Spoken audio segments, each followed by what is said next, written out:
Zëdhënësi policisë rajonale në Prizren Togeri Shaqir Bytyqi sqaron 2 vdekjet në Prizren, i cili njofton se më datën 15 janar 2026 në qytetin e Prizrenit janë raportuar 2 raste të gjetjes së personave pa shenja jete.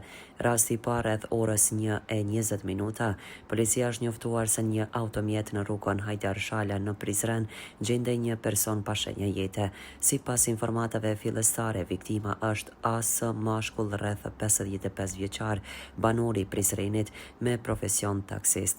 Indjeri është gjetur pa shenja jete brenda automjetit të tij, i cili ishte i parkuar në një vend parkim të rezervuar për taksi, ku ai po qëndronte në pritje.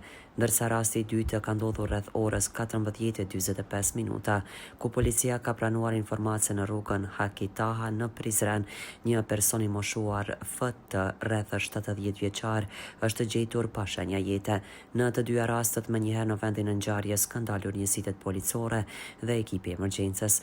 Nga ekipi mjekësor i urgjencës është konstatuar se vdekja e personave është bërë pas pranimit të informatave nga ekipi mjekësor kujdestar i sektorit rajonal të hetimeve nga drejtoria policisë në Prizren, të cilët kanë dalur në vend të ngjarje dhe kanë ndërmarrë të gjitha veprimet e nevojshme hetimore.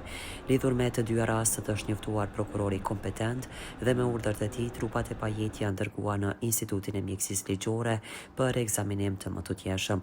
Gjatë ekzaminimit sipërfaqësor të trupave, si në rastin e parë ashtu edhe në rastin e dytë, nuk janë vërejtur shenja të dhunës. Rastet janë iniciuar si hetim i vdekjes dhe vazhdojnë të hetohen në bashkërendim me prokurorin përgjegjës, sqaroi zëdhënësi Togeri Shaqir Bytyqi.